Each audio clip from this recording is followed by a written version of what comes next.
What's your question? So what is your favorite performance? Like your set. What was your favorite set you've ever done? Oh, you know what it was? Do you guys, I don't know if you guys have ever heard of Yuck Yucks. It's a famous chain of comedy clubs across Canada. And I've been going to Yuck Yucks since I was, old enough to go into clubs, 19 years old. And that's where I've seen all of my favorite comedians. I've seen some of the best comedians in the world at Yuck Yucks. And that was kind of my dream, to play Yuck Yucks. And last year on Mother's Day, I got to do a set, and it was with a whole bunch of other mothers. So that was really cool. So we all kind of made fun of our kids and stuff. But it was super fun, and they recorded the set, and I got pictures of myself. So it was was a dream come true, made me feel great, and like I had accomplished something that I set out to do. It was fantastic. Thanks. Great question. The favorites of mine wasn't even planned. It wasn't even a joke I written. It's improv. Just to let you guys know, I actually have a walking disability, so I walk with a cane. So it takes time for me to get from point A to point B. And actually, some of my material is about my disability. So here's something for you guys. Whatever your weakness is, make it your strength. Okay? And there's always, make it positive and make it a joke. Because people, again, are afraid to ask questions, and you're the one that tells them, it's okay. I'm going to make fun of myself, and you laugh. It's fine.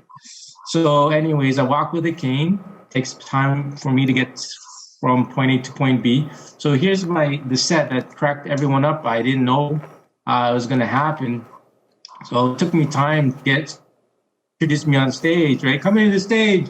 Mr. Darwin, Barcellano, right? So they're clapping, and people are getting tired of clapping because I still didn't get on the stage. It took me a while. So when I got on stage, I grabbed the mic and I said, I'm sorry, I'm late. And then people just cracked up. I'm sorry, I'm late. It was my tag now. So when I get on stage, I say, I'm sorry, I'm late. And they just crack up. I didn't know that was a joke till I said it. I just want to share this if you guys are thinking of starting to write jokes and stuff. Jokes are the best or the funniest when they're authentic. Don't try to be another comedian.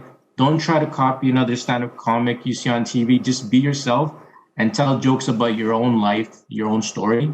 They're the funniest because no one can copy it. It's true, and you just find humor in it. So I'll tell you a quick joke, okay? My wife actually helped me this joke. So I told you I walk with a cane. I have a walking disability. So I said, was it a couple of months ago, my wife and I celebrated our anniversary, our wedding anniversary. And then I said to my wife, well, what attracted you to me? Was it my looks? Was it my charm? And then my wife goes, no, it was for your parking spot. Right? So things like that, right?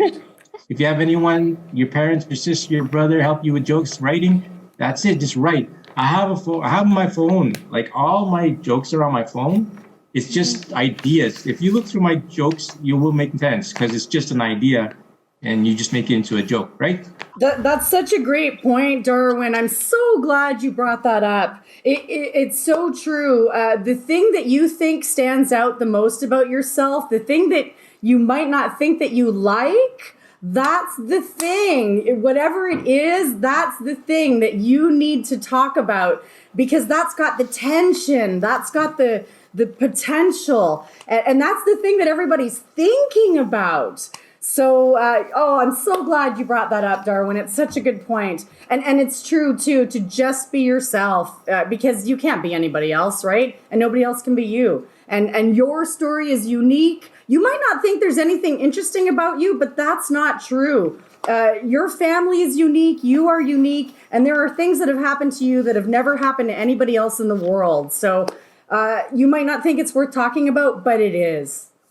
So thank you. And do you guys have any final words before 2020 ends? Just hurry up and end. I've had just about enough. How about you guys? Although we are getting a lot of material, comedy material out of 2020. This is going to be one for the books, you guys.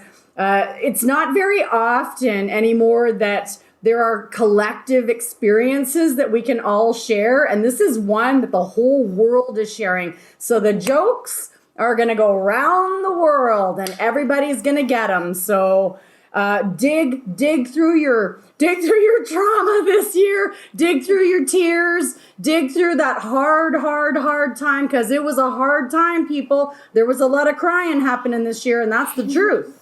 Yeah, dig through that, because the best way to get through a hard time is to laugh about it. Yeah, it's a very, very difficult time this year. But again, like I said, there's humor in everything. So just be positive. We'll all get through this.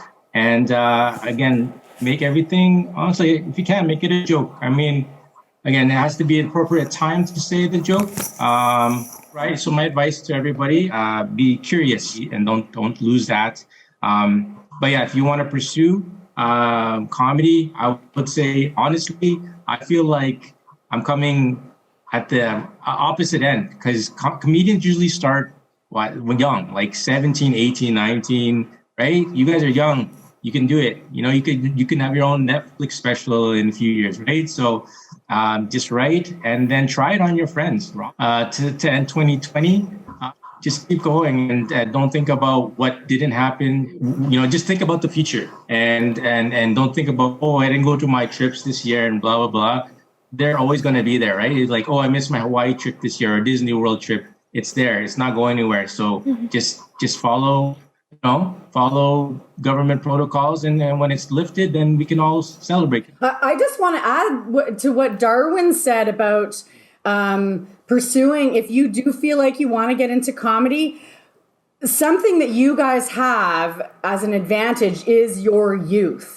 And because you're young, if you can get a funny set together, a genuinely funny set together, if you go to a comedy club, they will probably, on the novelty of it alone, probably give you a shot.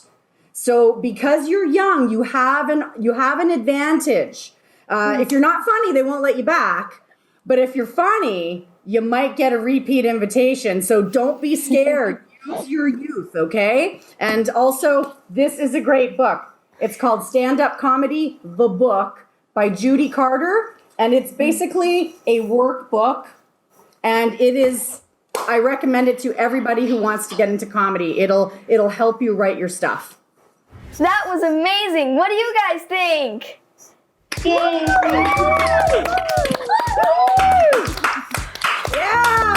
Well, stick around because we have more in stock for you.